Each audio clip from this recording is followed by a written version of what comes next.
like this. I've been pondering on this for a minute. We gotta stop all that joning. Cause we be tearing each other's self-esteem down. And we call that joking, but like, that should be Cause mean. I sure like to talk. I do too, but I learned how to talk as a defense mechanism. At me. Talking about me. You right. But like, we be tearing each other down at every aspect. No matter like what your body type is, your skin complexion is, your features, anything, your shoes, your clothes. We love to tear each other down and mask it as a joke. But like, you know, them jokes live with you. I remember what used to say about me. I still think about them jokes because they weren't jokes. It's like trying to cut into you. A lot of us out here like trying to cover up insecurities that was created for ourselves as kids. Like, these ain't things we need to pass down. Like, we need to create a culture of speaking life into each other.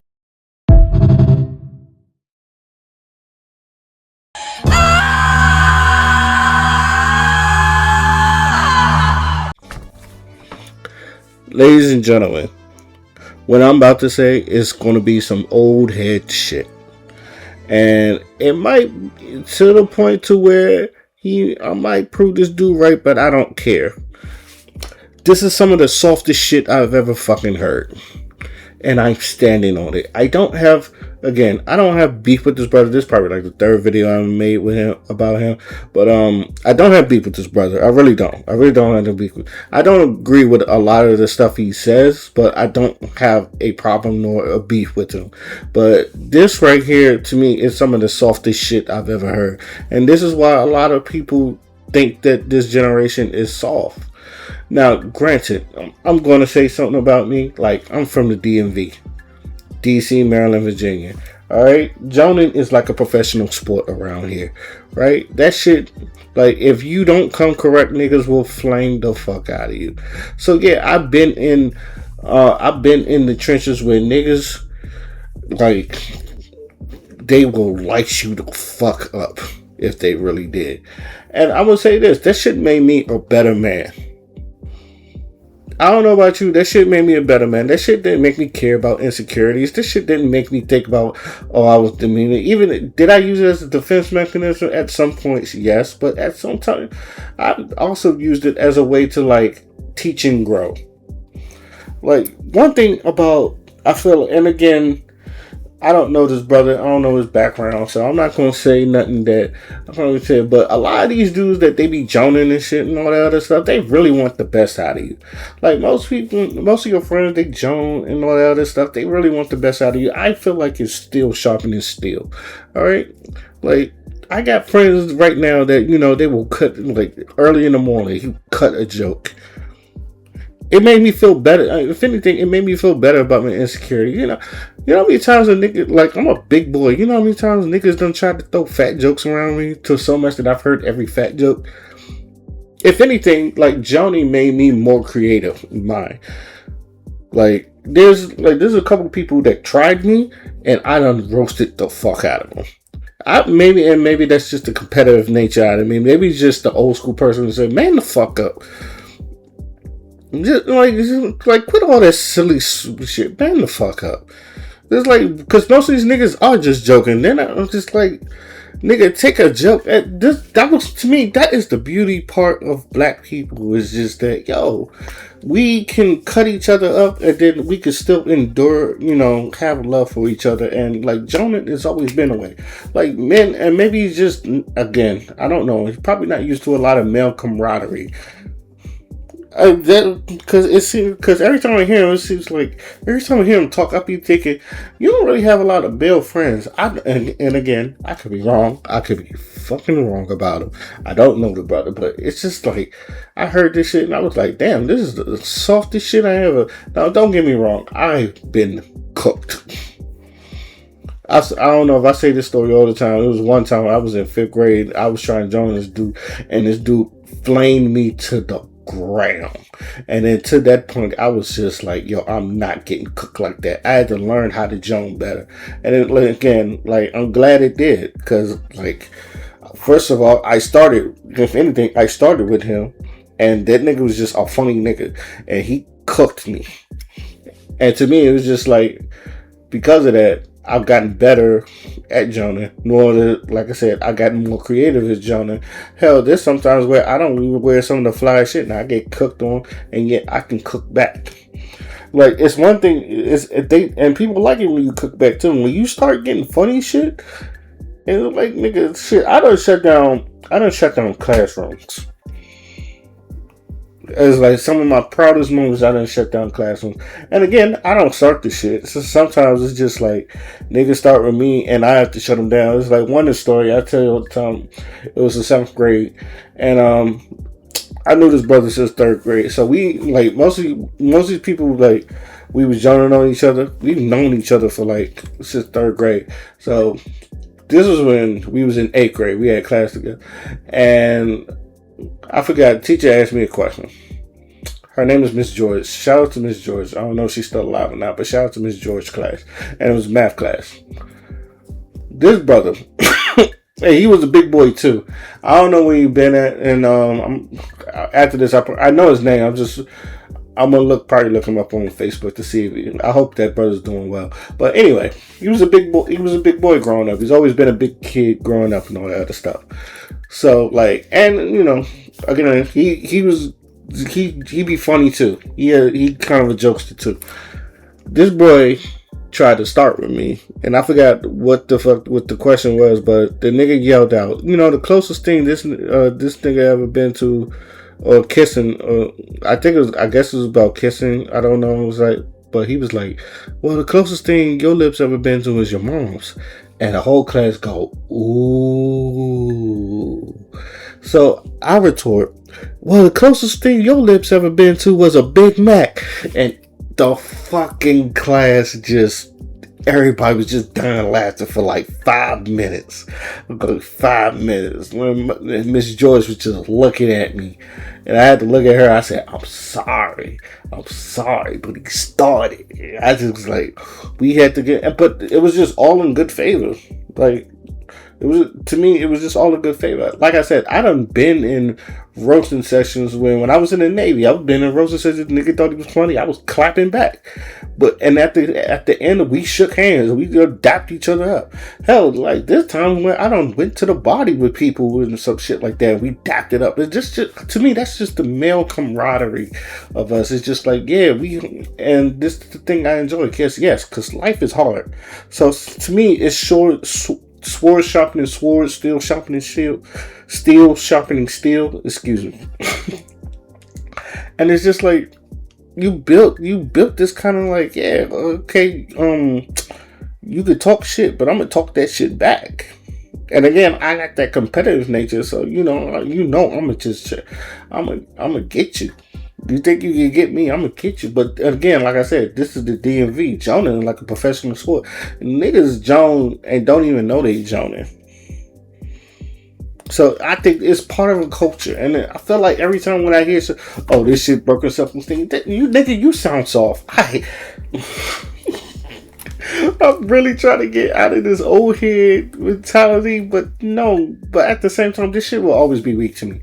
Yeah, this shit is always be weak-minded to me, because some of them niggas that, they throw jokes is just like, I fuck with you. I'll be joning with you because I fuck with you. And like, most niggas know that. It's like half the people that even joke with you, they even cut, they'll cut up on you and all that other stuff. They fuck with you. They didn't fuck with you, you wouldn't even get them jokes.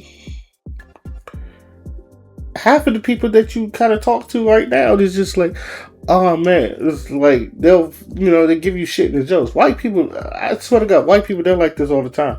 White people, I've seen white people call each other fuck face. What up, fuck face, and all that other stuff. And like they say all this, like, you're like, God damn. And they're the best of friends. They go drinking with each other. This fucking guy, and then, they laugh at each other all the time. It's like, you don't take yourself seriously. And sometimes it's just like, hey, sometimes you do gotta laugh at yourself. If you come up with some corny ass shit and niggas light you up, it's just like, God damn, it made you better. To me, it always make you. To me, this shit is designed to make you better. It's designed to make you tougher. Because sometimes I say this all the time: men need that type of toughness. Men that need that type of toughness. Now, don't get me wrong; he was right about people speaking, life upon each other. And we do. That's my nigga. That's my nigga. But at the same time, you do gotta. Hey, man, look, you can't be around me with all that weak shit. And I feel like that's what joning does. It toughens you up. It's like, so you got a big nose. So what? You have an insecurity. So what? Embrace half, and then that's the other thing about us men. It's just like, even with that insecurity, we brace that shit. Nigga, you fat? Hell, I still get bitches though. Nigga, you like, nigga, you ugly? Nigga, I got a woman. What are you doing? Like, nigga, like I've seen people build up such a repertoire where, yeah, again, they're like me, where I couldn't joan for shit, to now it's just like them niggas be frying whole shit. And sometimes, like I said, it builds, to me, it builds confidence. And in this, in them DMVs, you gonna need that shit. You don't need this. Like, to me, you need that shit. So the whole thing about, oh yeah, them jokes was really kind of like tear deep into me. I was just like, that sounds like a you problem. And then maybe that's why I think it's soft. Like, this shit will always be soft to me. It's just like, nigga, man the fuck up. And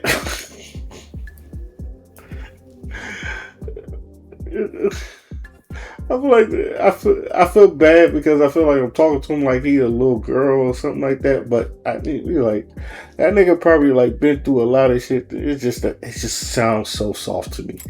I'm sorry. Like, that shit will forever sound soft to me.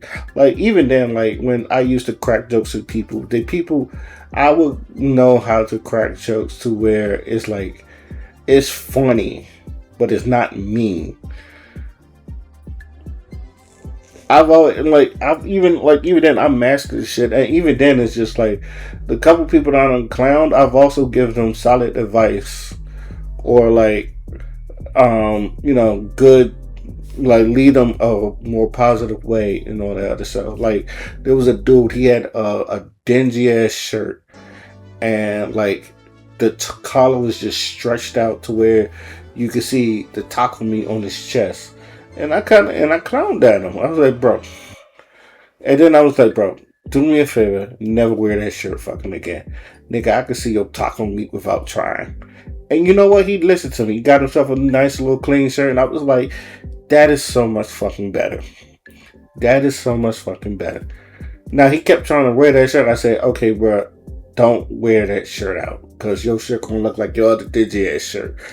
And like I said, he listened. And then there was another kid that I complained to this, but this boy, he's an idiot, but I'm complaining.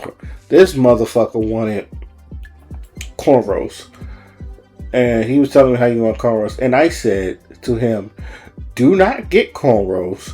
Your sides are too short. They will not catch, and you have alopecia. And dead ass, and like the dead ass, you can see like the alopecia mark right on the side of his fucking head.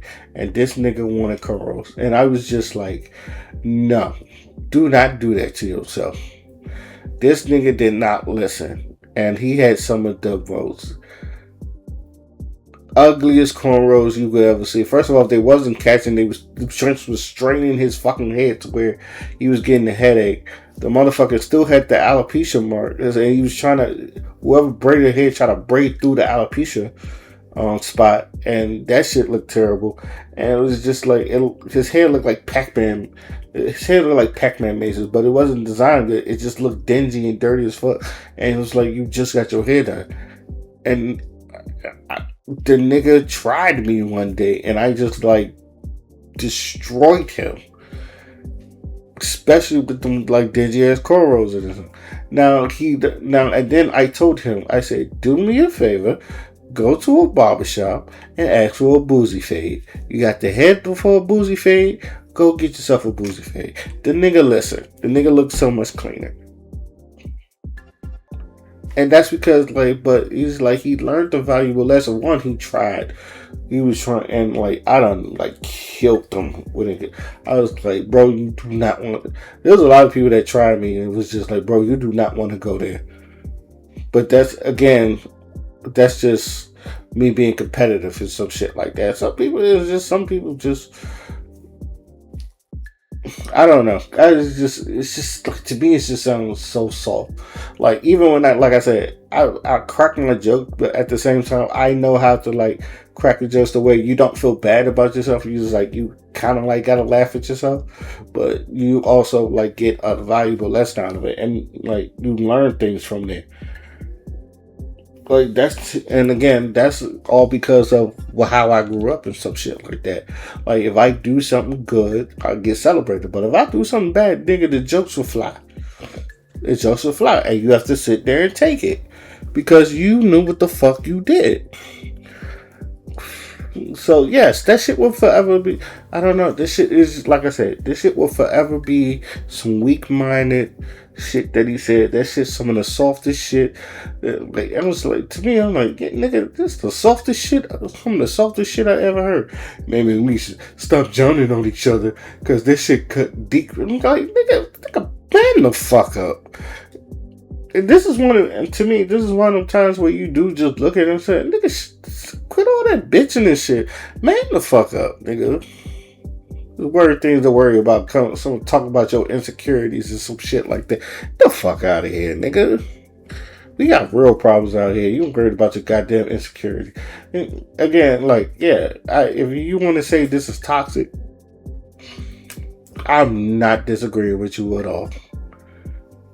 If you want to say like, hey, you kind of like proving this point, I wouldn't disagree with you at all. But this shit, and like, I don't care how you try to like finesse it and all that shit, this shit forever sound weak to me. But at the same time, I will say, like, look, if you ever felt that way, you need to go to therapy about yourself. It's like some called it, like, I don't know. Maybe it's just like, I'll leave it at this, because The Lion King, when Simba, it was just like when Rafiki hit Simba in the head, it was like, what was that for? It doesn't matter in the past. You gotta learn from it. You gotta keep dwelling on it, or you learn from it. You know, when he swung it the second time and Simba ducked, like, that's what you're supposed to do. You learn from this shit. You get better at this. Sometimes you look at your insecurities, it's like, yeah, okay, and it's like I said, to me, people throw fat jokes to me all the time. Now, again, I done heard fat jokes so many times, and some of that shit don't even bother me, but it made me more creative to how to flame another nigga, and so then it was just like, yeah, I got to a point where niggas was just like, yeah, you don't want that shit with him. That nigga know how to jump. But then again, like, I'm saying this, I don't think people are gonna fully agree with me too. I'm doing this video, and I'm thinking, like, I think a lot of people take Deontay Cow's side before they take mine. But again, that's how I feel. That's my thoughts on this. And like I said, it's gonna forever sound like some weak-minded, soft-ass shit to me. I say this shit in his face. This is one of the things where I would say it in your face. Nigga, that shit sounds soft as fuck. So, that's my thoughts on that. Let me know what you guys think. Till then, my name is Oskino Fly, and I'm out. Peace.